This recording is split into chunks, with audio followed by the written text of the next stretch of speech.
महाराष्ट्रातील तमाम जनतेचे जाहीर आभार। काल निकाल लागला आपल्या महाराष्ट्राचा आणि देशाचा, आणि या देशातील जनतेने आणि महाराष्ट्रातील जनतेने हुकुमशहाला त्याची अवकात दाखवलेली आहे।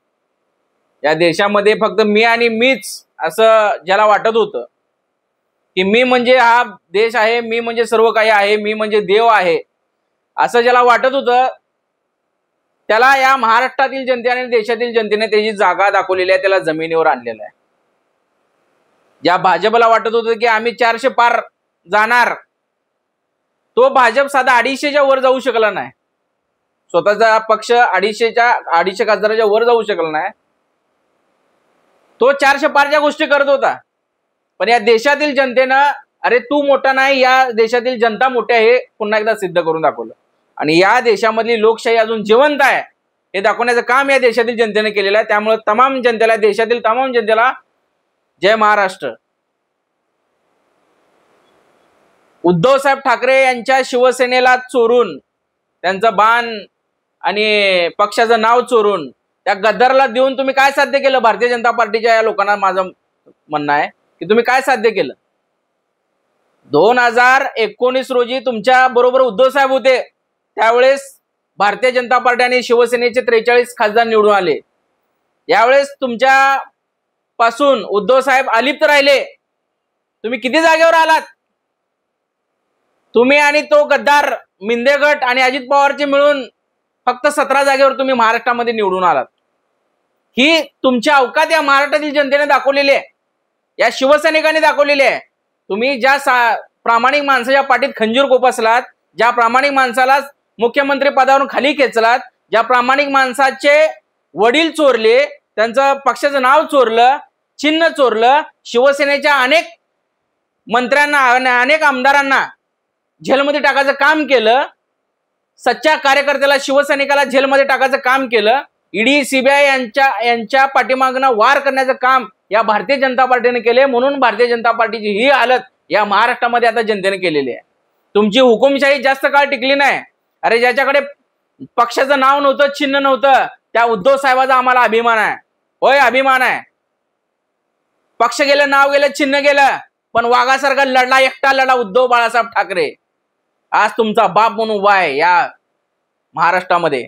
भारतीय जनता पार्टीनं तुमचा बाप म्हणून आज फक्त आणि फक्त उद्धव बाळासाहेब ठाकरे उभा आहे। तुम्ही किती छळणार आमच्या साहेबाला, किती त्रास देणार, पण तुमचा बाप या महाराष्ट्रात फक्त आणि फक्त उद्धव बाळासाहेब ठाकरे पुन्हा एकदा सिद्ध झालेला आहे। किती आले तुमच्या जागा? फक्त 9 जागा।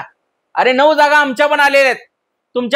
तुमच्या बरोबर तुमचा पंतप्रधान होता, या महाराष्ट्राचा मुख्यमंत्री होता, उपमुख्यमंत्री, एवढी सत्ता काय कामाची आली? पण एकटा वाघ भेडला, ज्याच्या पाठीमागे कोण नव्हतं, फक्त सर्वसामान्य शिवसैनिक आणि या देशातील सर्वसामान्य जनता। त्यांच्या बळावर उद्धव साहेब ठाकरे यांनी 9 जागेवर आपले यश मिळवलेलं आहे। 9 कसं, 10 जागेवर त्या रवींद्र वायकरला 2 वेळा पराभूत असं जाहीर करून सुद्धा त्या रवींद्र वायकरला तुम्ही निवडून आला म्हणून घोषित करता। म्हणजे तुम्ही किती चिटिंग करता, किती खोटं बोलताय जनतेशी। आमच्या किमान 10 जागा निवडून आलेल्या आहेत। रवींद्र वायकरचा पराभव झालेला आहे, तरी सुद्धा तुम्ही त्याला विजय घोषित केलेला आहे।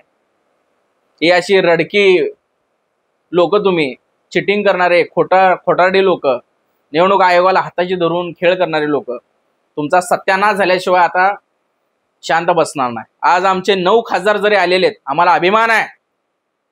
चिन्ह नव्हतं, पक्ष नव्हतं, पक्षाचं नाव गेलं, तरी वाघासारखं लढणारे माननीय उद्धव साहेब ठाकरे, त्यांच्याबरोबर माननीय संजय राऊत साहेब लढले, वाघासारखं लढले। अरे कोण होतं आमच्या पाठीमागं? कोण नव्हतं। ना मुख्यमंत्री नव्हता, ना उपमुख्यमंत्री नव्हता, ना कुठला पंतप्रधान नव्हता, गृहमंत्री नव्हता, तरी सुद्धा वाघासारखा लढणार फक्त उद्धव बाळासाहेब ठाकरे। आणि त्या बाळासाहेब ठाकरेंचा आणि उद्धव साहेबाचा शिवसैनिक असल्याचा या अतुल भवरला अभिमान आहे, होय मरेपर्यंत अभिमान आहे। आम्ही एकनिष्ठ राहिलो, हेच आमच्यासाठी सर्वस्व आहे। आमचे धाराशिवचे ओमराजे निवडून आले, किती मताने आले? 3,30,000च्या लीडनं आले। आमचे 9 ठिकाणी आमचे खासदार निवडून आलेले आहेत। आमच्या बाळासाहेबाचं आणि उद्धव साहेबाचा फोटो लावून आम्ही आलेलो आहोत। कुठल्या मोदीचा फोटो लावला नाही, ना कुठल्या अमित शहाचा फोटो लावला नाही, ना कुठल्या देवेंद्र फडणवीसचा फोटो लावला नाही। ओनली फक्त बाळासाहेब ठाकरे उद्धव साहेब ठाकरे यांच्या चेहऱ्यावर बघून या जनतेनं मतदान केलेलं आहे। त्या तमाम जनतेला माझ्याकडून मानाचा मुजरा, मानाचा जय महाराष्ट्र, की आज तुम्ही उद्धव साहेबांच्या पाठीमागे भक्कम उभे राहिलेला आहात। येणाऱ्या काळामध्ये या विधानसभेला उद्धव साहेब ठाकरे यांचे कमीत कमी 90 आमदार ते 100 आमदार निवडून येणार म्हणजे येणारच, हे या निकालावर स्पष्ट झालेलं आहे। या भारतीय जनता पार्टीचे किती खासदार निवडून आले? 240 खासदार निवडून आले। एनडीए किती जागेवर निवडून आली? 293। अरे तुम्ही 400चा पारा नारा दिला होता, तुम्ही अवघ्या 293 मध्ये तुम्ही अलाउड झालात। संविधान बदलण्याची भाषा तुम्ही केली होती, पण या देशातील जनतेने तुम्हाला तुमची अवकात दाखवलेली आहे। ना संविधान बदलू शकत नाही, ना काही करू शकत नाही, या हुकुमशाहीची मस्ती जिरलेली आहे। आणि उद्धव साहेब ठाकरे नसल्यामुळे या भारतीय जनता पार्टीची काय हाल झालेली आहे हे या महाराष्ट्रातील जनतेने बघितलेलं आहे, देशातील जनतेने बघितलेलं आहे।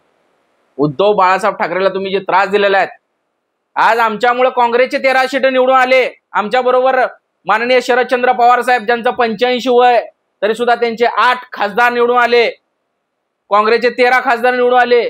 केवळ उद्धव बाळासाहेब ठाकरे आणि शरद पवार साहेब यांच्या सहानुभूतीमुळे आणि त्यांच्या पाठीमागे जी जनता उभी राहिली, काँग्रेस, शिवसेना, उद्धव बाळासाहेब ठाकरे आणि राष्ट्रवादी शरदचंद्र पवार साहेब यांच्या पाठीमागे जनता उभा राहिली, त्यामुळे हे यश मिळालेलं आहे। आणि येणाऱ्या काळामध्ये आता विधानसभेच्या निवडणुकीमध्ये कळेल या भारतीय जनता पार्टीला की उद्धव बाळासाहेब ठाकरेला नडल्यानंतर काय हालत झालेली आहे आपली, आणि येणाऱ्या काळामध्ये तुमची काय हालत होणार आहे हे तुम्हाला दाखवून देऊ।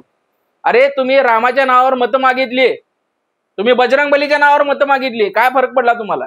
प्रभू रामाच्या नावानं फक्त तुम्ही मताची भीक मागितली, पण अयोध्यामध्ये सुद्धा समाजवादी पार्टीचा माणूस निवडून आला। तुमची काय लायकी आहे ते सांगा। तुम्ही रामाच्या राम मंदिर केलं म्हणता, मग जिथं राम आहे त्या अयोध्येमध्ये तुम्ही तुमची जागा निवडून आणू शकला नाही। नरेंद्र मोदी त्या वाराणसीमधून फक्त 1.5 लाखांनी निवडून आले, मागच्या वेळेस 4.5 लाखांनी त्यांनी निवडून आले होते, फक्त यावेळेस 1.5 लाखांनी निवडून आले। का? जनतेने नाकारलेलं आहे, या हुकुमशहाला नाकारलेलं आहे। त्यांच्या बरोबर जे काय पक्ष आहेत त्या नितीश कुमार आणि चंद्रबाबू नायडू यांच्यामुळे हे कुठेतरी सत्तेत येण्याचा प्रयत्न करतील, परंतु नितीश कुमार आणि चंद्रबाबू नायडू जर इंडिया आघाडीत आले तरच त्यांचं भलं आहे, नाहीतर हे हुकुमशाही लोक त्यांना सुद्धा संपवण्याच्या मार्गावर आहेत। म्हणून या हुकुमशहाला संपवण्यासाठी इंडिया आघाडीला साथ दिली पाहिजे आणि काँग्रेस, शिवसेनेबरोबर जे काही घटक आहेत त्यांचा पंतप्रधान झाल्याशिवाय या देशामध्ये खरी लोकशाही येणार नाही। आम्हाला अभिमान आहे हे आज आमचे 9 खासदार निवडून आले, केवळ आणि केवळ उद्धव बाळासाहेब ठाकरे यांच्या चेहऱ्याकडे बघून आले।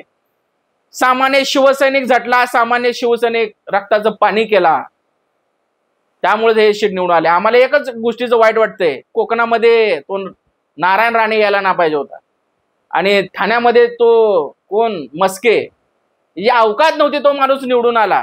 राजन विचारे साहेबांचा पराभव आमच्या जिवारी लागलेला आहे। ठाणे हा शिवसेनेचा बालेकिल्ला आहे आणि शिवसेनेचाच राहणार, पण गद्दारांचा बालेकिल्ला होता का म्हणे। पैशाचा अफाट वापर त्या ठाण्यामध्ये झाला, कल्याणमध्ये झाला, रत्नागिरी, सिंधुदुर्गामध्ये झाला। एकेका मताला 2-2, 3-3, 5-5 हजार वाटले गेले। त्यामुळं इथं पैसा जिंकला आणि माणुसकी हरली, अशी परिस्थिती त्या मतदारसंघामध्ये झालेली आहे। अमोल कीर्तीकर 2 वेळा निवडून आले म्हणून घोषित करताय, परंतु पुन्हा रिचेकिंग झाली तरी सुद्धा अमोल कीर्तीकर निवडून आले, पण त्या रवींद्र वायकरला निवडणूक आयोगाने घोषित केलं। अरे काय लावलंय, तमाशा लावलाय तुम्ही? हे असंच चालणार आहे। आम्ही याच्या विरोधात आवाज उठवलेला आहे देशामध्ये। ही दादागिरी, ही मस्ती जर जिरवायची असेल तर येणाऱ्या काळामध्ये शिवसेना उद्धव बाळासाहेब ठाकरेच्या पाठीमागे जनतेने उभं राहायला पाहिजे। आज भारतीय जनता पार्टीची जी हालत आहे, आज सध्या आमचे 31 इंडिया आघाडीचे, महाविकास आघाडीचे माणसं या महाराष्ट्रामध्ये खासदार झालेले आहेत। भारतीय जनता पार्टीचे फक्त 17वर ते त्यांचा टेकू राहिलेला आहे। भारतीय जनता पार्टीच्या कमीत कमी 23 जागा कमी झालेल्या आहेत, फक्त उद्धव बाळासाहेब ठाकरे यांनी भारतीय जनता पार्टीच्या डोक्यावरून हात बाजूला काढल्यामुळे ही परिस्थिती निर्माण झाली आहे। म्हणून तुम्ही उद्धव साहेबाच्या कोणाच्या नादी लागा, पण महाराष्ट्रामध्ये उद्धव बाळासाहेब ठाकरेच्या नादी लागू नका, भारतीय जनता पार्टीच्या लोकांना सांगतो। हा वाघ येणाऱ्या काळामध्ये तुमच्या नरडीचा घोट घेतल्याशिवाय स्वस्थ बसणार नाही।